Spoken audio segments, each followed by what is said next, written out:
Okay, this is video 2 about stand-up versus ground game. Alright, now a lot of you people got mad ground game. No, I don't have that. I'm not going to sit here and lie and say I got mad ground game. Yeah, I was taught Brazilian Jiu-Jitsu when I was in the Army National Guard. Brazilian Jiu-Jitsu does not work for me. I'm not going to tell you to not take it. I'm going to tell you that it does not work for me. Okay? And I'm only going to speak for me. I'm not going to knock Brazilian Jiu-Jitsu. If that's your thing, that's your thing. And have at it. I have had some training in Judo.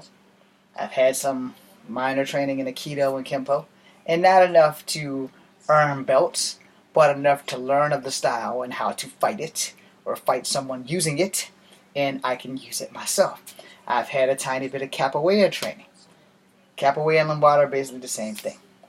So, stand up versus ground game.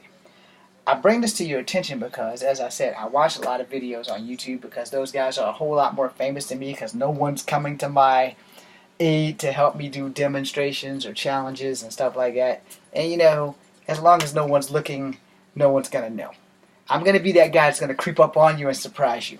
Yeah, when people finally take notice of me, it's going to blow. And they were like, damn, what the hell this guy's been? I've been here, you just haven't been looking. So here's the thing. Ground game. There are certain Shaolin Kung Fu tactics for your ground game. Okay? So don't think that Kung Fu styles don't have a ground game. Because they do. And I'm not specifically talking about Brazilian Jiu-Jitsu. I am specifically talking about certain Shaolin aspects. Certain Wushu, certain Wing Chun, certain martial arts, certain Shaolin tempos do have a ground game. You know. And you can see them. Mantis has a ground safety game where you're hooked, but your foot's extended and you're hooked out. I'm sure you guys have probably seen Jackie Chan do it. Okay, and if not Jackie Chan, then you probably have seen Jet Li do it. But either or, they do have ground protection defenses. Those I know. However, again, let me stress it, I don't have ground game. So, if I'm taken down, I need to move. And I need to move with the speed of the quickness. I can't be playing around. If I'm on my back, I'm not going to be on my back more than a second and a half, if that. Because I'm going to roll, I'm going to do what I got to do. If I have to stay on the ground, I'm going to, like, crab shit. You know the crab shit. You know, everybody's seen it. You know, you're all tucked into a ball. And you're ready to extend, ready to strike. You know, it's a tactic. I don't know if it's effective because I'm not on the ground more than a second. So, because I know my weakness is my ground game. Now, I'm not talking about, like, ground and pound. I can do that. Anybody can do that. Ground and pound is really simple if you can get your opponent down and if you can keep them down, which is the trick. Ground and pound, I will be honest with you on that because I'm not a ground and pounder. But I've watched a lot of them. I've watched Tito Ortiz, I watched Ken Shamrock, I watched the Grapplers, I watched all the ground and pounders back in the 90s when I was just a teenager myself. And really, I've always been a stand-up fighter. You know, my last real fight happened when I was like 15, 16. You know, but outside of that, I've never had any more fights for a very long time. I do know I can still take a hit. We learned that the other day in my Power Ranger tribute when the nunchucks went upside this side of my head. And my eye didn't turn black, by the way. So, I'm still pretty tough.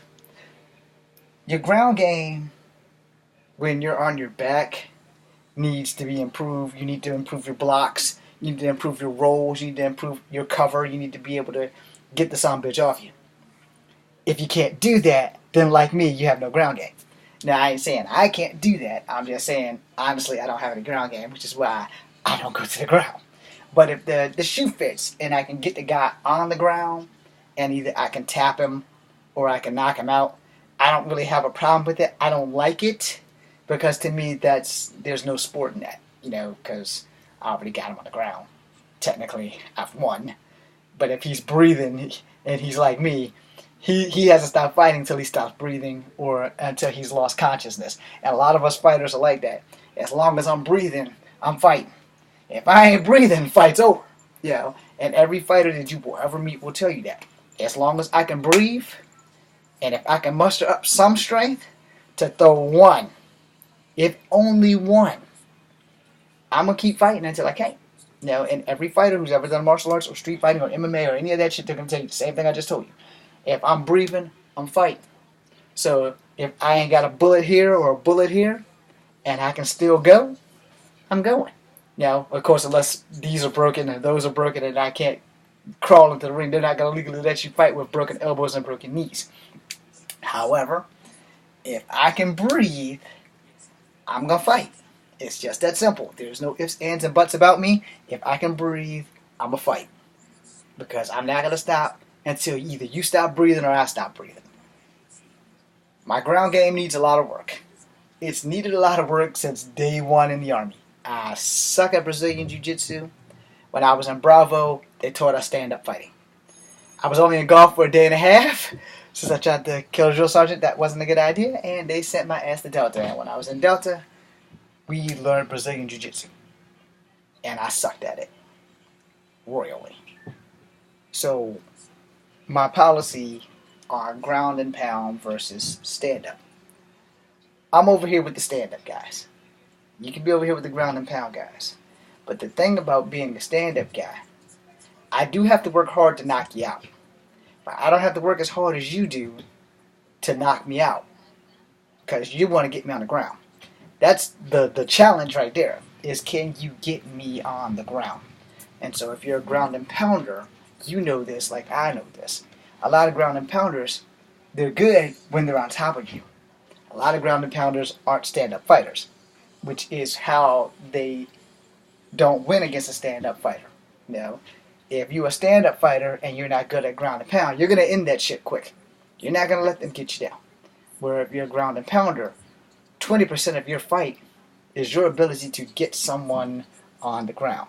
That's why I made this video, so you understand you have 100% of things that can go wrong in a fight. Alright?